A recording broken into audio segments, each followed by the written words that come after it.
Salut à tous, j'espère que vous allez bien. Aujourd'hui, on va tester un smartphone pliable, le concurrent numéro 1 du Samsung Z Flip 4.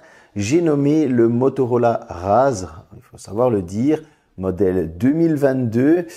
Pour les fans de Motorola ou ceux qui ont eu, vous savez, les Motorola pliables, les fameux StarTAC, c'est un bon souvenir parce qu'il a un très bon look rétro et il n'a pas que ça à offrir, vous allez le voir dans le test.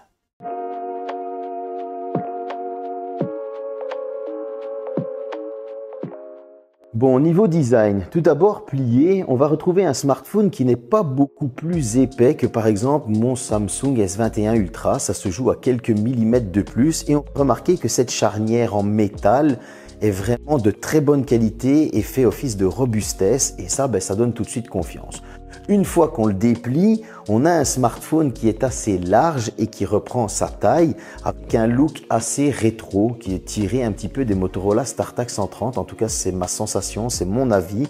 On va avoir ces bords en plastique qui nous le rappellent, mais on va avoir aussi cet écran pliable dans lequel, lorsqu'on le touche, on sent beaucoup moins, je vais le dire comme ça, la pliure. Et lorsqu'on le met sous certains angles, on ne voit pas la pliure. Sous d'autres angles, oui. Donc là, il faudra vraiment être plus acharné à chercher, mais en tout cas, on la verra.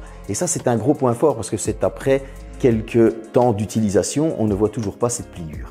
Sur le dessus, on va retrouver les bases, micro, etc. Sur le dessous, on retrouvera tiroir de carte SIM, USB type C, haut-parleur.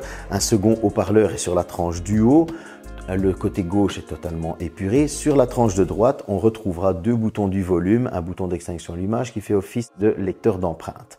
Maintenant, à l'arrière, on a deux parties. Une partie mate qui franchement est très agréable au toucher et très douce et une partie brillante qui est une véritable catastrophe au niveau des traces de doigts.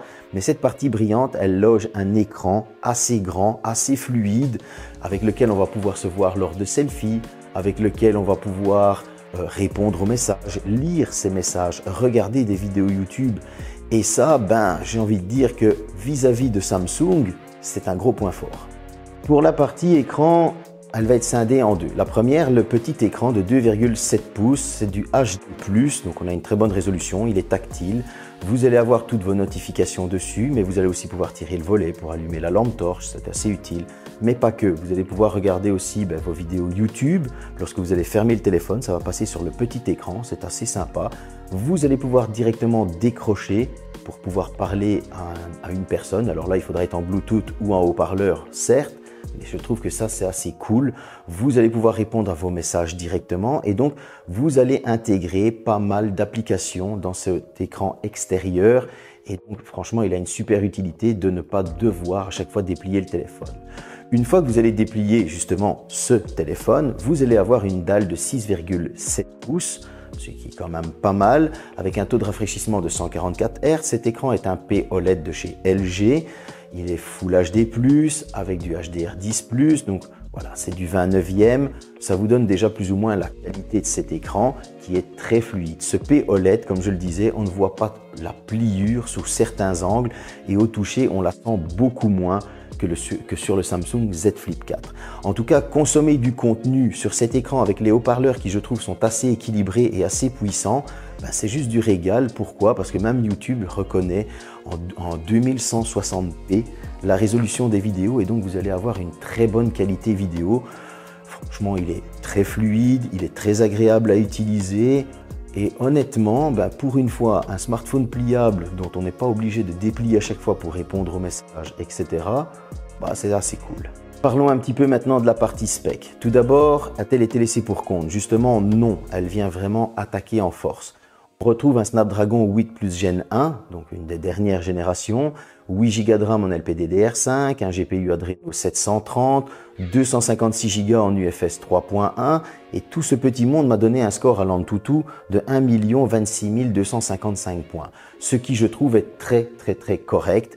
Bon, on est à 8 Go de RAM, donc un tout petit peu en dessous du Motorola Edge 30 Ultra, ce qui fait qu'on a un score un petit peu moindre, mais on dépasse encore une fois le million.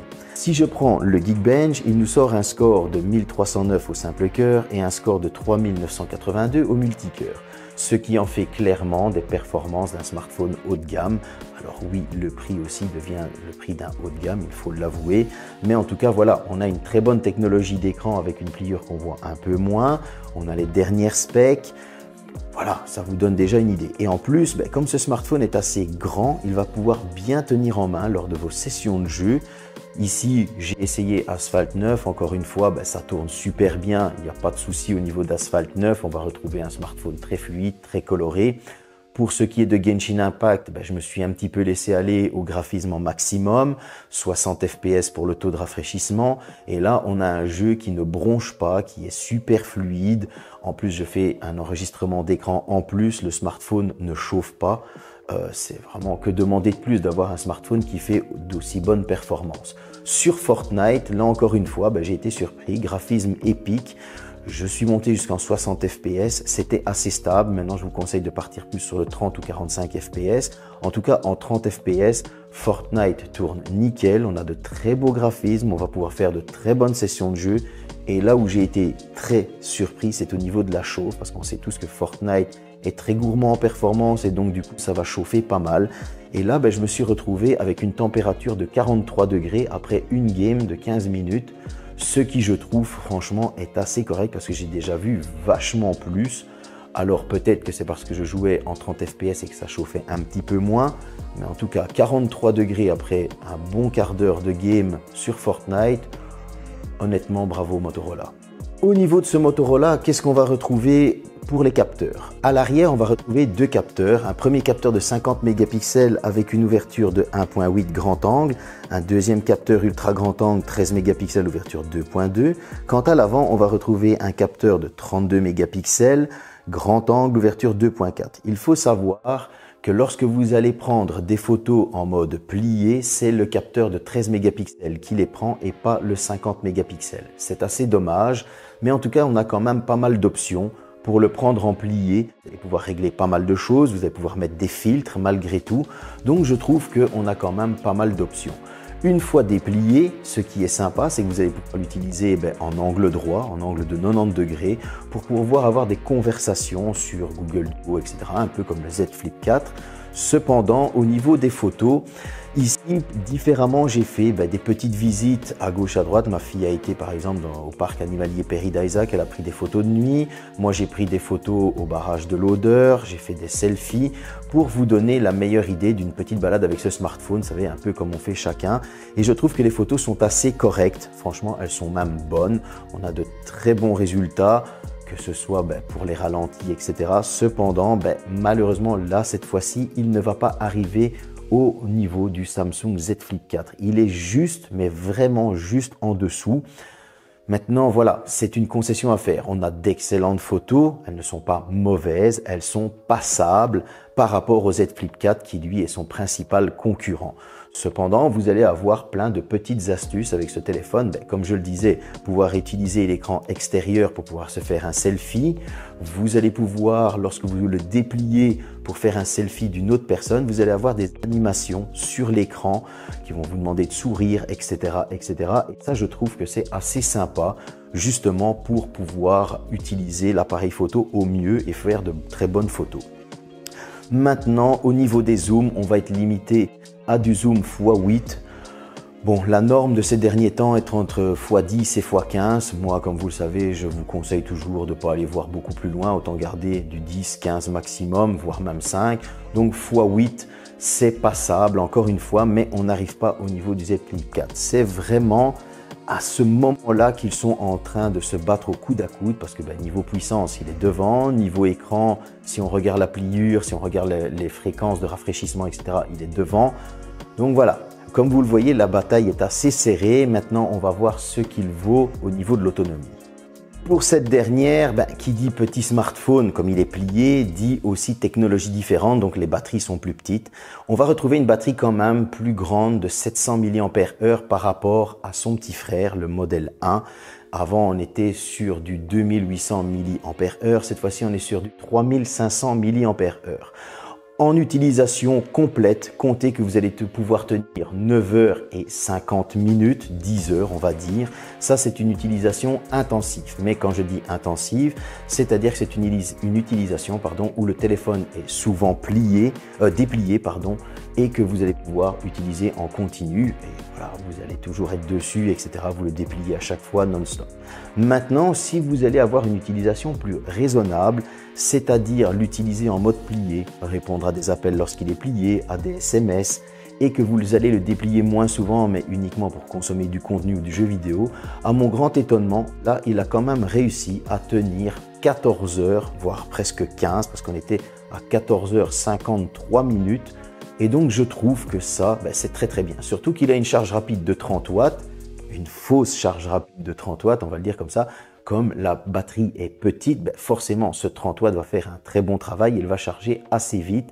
Et donc, du coup, on va pouvoir recharger ce téléphone lorsqu'il est à 10%. Comptez qu'en 51 minutes, il sera rechargé.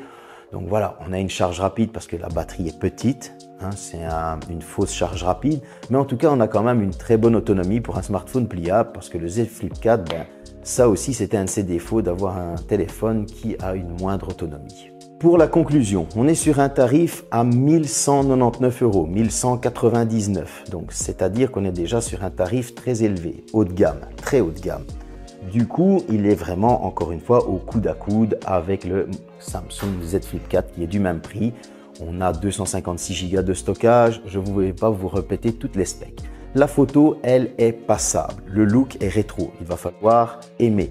En tout cas, si moi je dois choisir entre le Z Flip 4 qui a moins de puissance et un écran où on voit plus la pliure, on a une moindre autonomie, j'ai envie de dire que si vous voulez vous diriger vers un smartphone pliable pour commencer et avoir une bonne expérience, je vous dirige vers ce Motorola Razr 2022. Pourquoi ?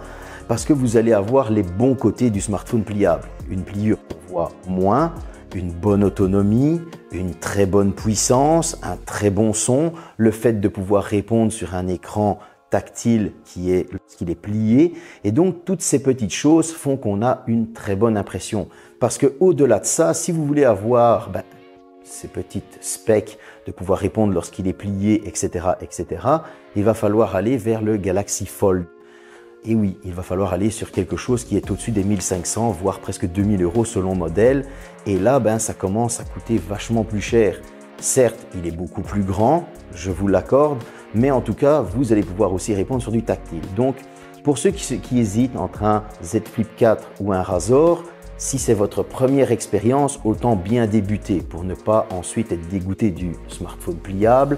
Surtout que la surcouche que Motorola met est proche de l'Android et donc vous allez avoir 3 ans de mise à jour Android, vous êtes parti jusqu'à Android 15 parce qu'il est sous Android 12 et vous allez avoir 4 ans de mise à jour sécurité. Ce qui fait que vous êtes parti avec un smartphone minimum 4 ans pour 1200 € avec une très bonne expérience au niveau de l'utilisateur, une très bonne expérience au niveau des specs. Il ne va pas vous lâcher en jeu. Alors oui, il sera un tout petit peu moins bon que le Samsung Z Flip 4. Ça, c'est une question de choix. Mais bon, n'oubliez pas que si vous avez des plus belles photos, l'autonomie est plus faible. Si vous êtes beaucoup en photo, ça diminue plus vite. Tout ça est une question de choix. En tout cas, moi, il m'a rappelé de très bons souvenirs lorsque j'utilisais mon bon vieux Motorola StarTAC 130. C'est une belle surprise, en tout cas, ce Razr 2022. Je ne peux que le conseiller. Salut!